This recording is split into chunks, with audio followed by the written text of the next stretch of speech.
Moi, je n'investis pas dans les SCPI alors que c'est conseillé par beaucoup de conseillers en gestion en patrimoine. Ça va être très simple. Déjà, une SCPI, c'est quoi? C'est une société civile de placement immobilier. Donc, c'est une société qui est non cotée, sur laquelle vous allez acheter des parts. Elle va investir dans l'immobilier, il va vous reverser une partie des loyers. Premier point, pourquoi je n'investis pas dedans? Simplement parce qu'au départ, il y a des frais d'entrée qui sont de l'ordre de entre 8 et 10%, voire 12%. Autrement dit, si vous investissez pour 10 000 € de part, en fait, il n'y aura que 9 000 € qui seront investis.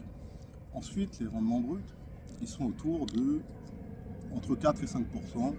Ça peut être 4%, 5%, des fois c'est 6%, mais ça dépend encore une fois des CPI.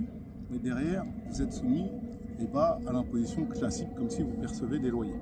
Et donc, vous allez avoir évidemment votre impôt à la TMI si vous êtes à 30%, plus les prélèvements sociaux, et sont 17,2%. Déjà, la fiscalité n'est pas du tout optimisée. Ensuite, vous allez avoir quoi? Des frais de gestion qui sont de l'ordre de 1,5% par an.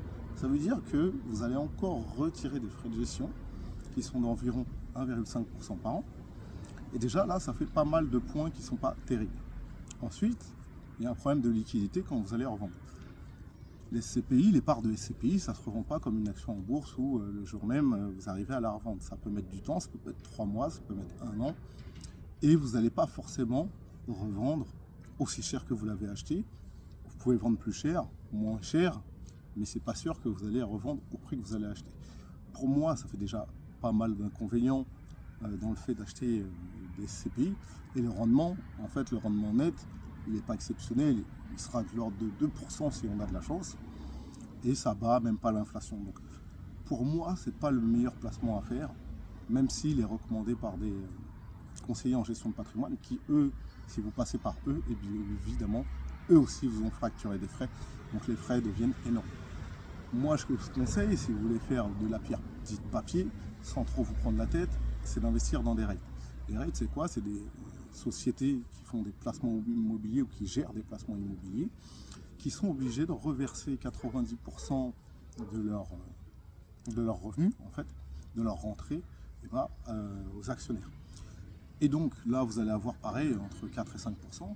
Simplement, vous allez les acheter sur votre compte titre ou sur votre PEA, les REIT. Et moi, je considère qu'il vaut mieux plutôt le faire via des ETF, parce que les ETF, simplement, vous savez qu'il n'y a pas beaucoup de frais à l'entrée. Au lieu de prendre les 10-12% que vous avez à l'entrée, là, vous allez avoir du 0,1%, voire 0,01%, ça arrive, ça dépend des ETF.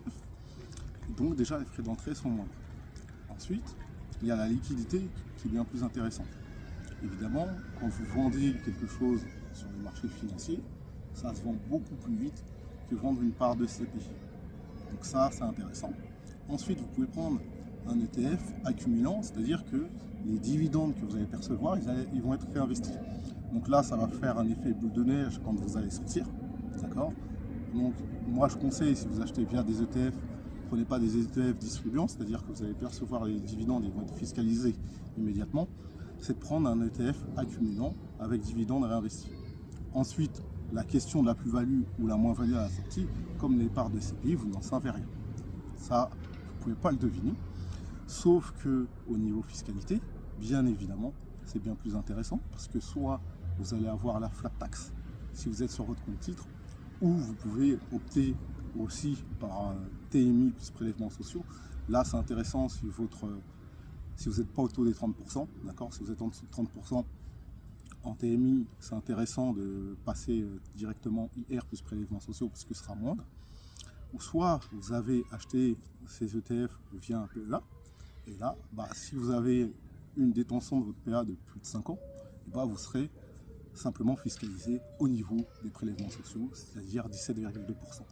Donc, quitte à faire de la pierre papier, autant acheter des REIT via des ETF plutôt qu'acheter des parts de SCPI. Ça, c'est mon conseil, c'est mon avis, encore une fois, mais j'ai précisé pourquoi. Moi, perso, j'ai des REIT, mais j'en ai pas beaucoup parce que je trouve que les rendements, ils sont pas assez élevés. C'est pas là-dessus que je mise, mais si vous voulez faire de la pierre papier, il vaut mieux le faire de cette manière-là que d'acheter des SCPI. À bientôt.